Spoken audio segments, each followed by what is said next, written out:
Subscribe to Color Frames. Senior ఆటగాళ్లను సెలెక్టర్లు తమ ఆస్తిగా భావించారు. పేలవమైన ఫామ్ కొనసాగిస్తున్నప్పటికీ సదరు ప్లేయర్లను సెలెక్టర్లు జట్టు నుండి తొలగించలేకపోయారు. 3 మ్యాచ్ల్లో మొత్తం 31 పరుగులే చేసిన రోహిత్ శర్మను ఎట్టకేలకు సిడ్నీ టెస్టుకు దూరం పెట్టారు. గత 5 ఏళ్లుగా టెస్టుల్లో సగటు కంటే చాలా తక్కువగా ఆడుతున్న విరాట్ కోహ్లీ విషయంలో బీసీసీఐ ఎలాంటి స్టెప్ తీసుకుంటుందో చూడాలి. విశ్వసనీయ సమాచారం మేరకు జట్టులో భారీ మార్పుల పర్వం కొనసాగే అవకాశం ఉంది. గత కొన్నేళ్లుగా రోహిత్ల కంటే మెరుగైన ప్రదర్శన చేసిన రవిచంద్రన్ అశ్విన్ సిరీస్ మధ్యలోనే రిటైర్మెంట్ ఇచ్చాడు. దీంతో పేలవ ఫామ్ లో ఉన్న ఆటగాళ్లపై ప్రశ్నలు తలెత్తుతున్నాయి. కోచ్ గంభీర్ పై కూడా తీవ్రమైన ప్రశ్నలు లేవనెత్తుతున్నాయి. ఎందుకంటే గంభీర్ బాధ్యతలు చేపట్టిన నాటి నుండి టీమిండియా 10 టెస్టుల్లో 6 ఓడిపోయింది. దీంతో పాటు శ్రీలంకలో జరిగిన వన్డే సిరీస్ లోనూ టీమిండియా ఓటమి చవి చూడాల్సి వచ్చింది. ఈ సిరీస్ లో జస్ప్రీత్ బుమ్రా ఒక్కడే ఆస్ట్రేలియన్ జట్టును ఎదుర్కొన్నాడు. 5 మ్యాచ్ల్లో 32 వికెట్లు తీసి ఆతిథ్య జట్టును ఆశ్చర్యపరిచాడు. అతని సారథ్యంలో తొలి టెస్టులో భారత్ విజయం సాధించగా రోహిత్ రాకతో జట్టు లయ తప్పింది. అయితే 5వ టెస్టులో బుమ్రా గాయం కారణంగా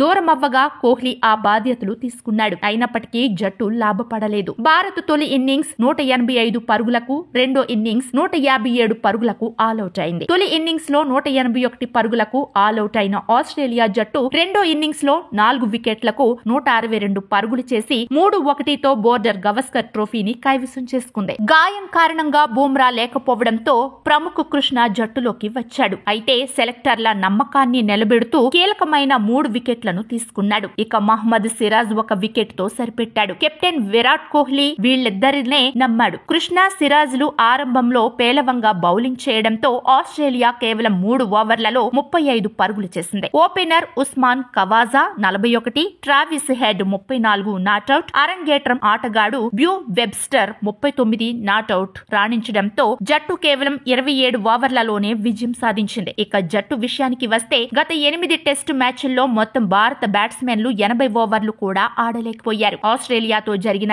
ఈ సిరీస్ లో టీమిండియా 9 పూర్తి ఇన్నింగ్స్ ఆడింది. అందులో కేవలం 2 మాత్రమే బ్యాట్స్మెన్లు 80 ఓవర్ల పాటు బ్యాటింగ్ చేశారు. అడిలైడ్ లో 2 ఇన్నింగ్స్లలో కలిపి 81 ఓవర్లు మాత్రమే ఆడగలిగింది. ఈ సిరీస్ లో 9 ఇన్నింగ్స్ లో కేవలం 3 సార్లు మాత్రమే 200 మార్కును దాటగలిగింది. అంతకుముందు న్యూజిలాండ్ తో జరిగిన 3 టెస్టుల సిరీస్ లో భారత్ స్వదేశంలో తొలిసారి క్లీన్ స్వీప్ ఎదుర్కోవాల్సి వచ్చింది. ఆ సిరీస్ లోని 6 ఇన్నింగ్స్ లో 5 భారత జట్టు 80 ఓవర్ల లోపే ఆడింది. ఇందులో ఆ జట్టు 3 ఇన్నింగ్స్ లో 200 పరుగులను కూడా అందుకోలేకపోయింది. బెంగళూరు వేదికగా జరిగిన తొలి టెస్ట్ తొలి ఇన్నింగ్స్ లో టీమిండియా కేవలం 45 పరుగులకే ఆల్అౌట్ అయింది. దీంతో గంభీర్ సారథ్యంలో జట్టు పరిస్థితిపై నీలి నీడలు కమ్ముకున్నాయి. వీడియో మీకు నచ్చినట్లయితే ప్లీజ్ లైక్ చేయండి, షేర్ చేయండి, కామెంట్ చేయండి.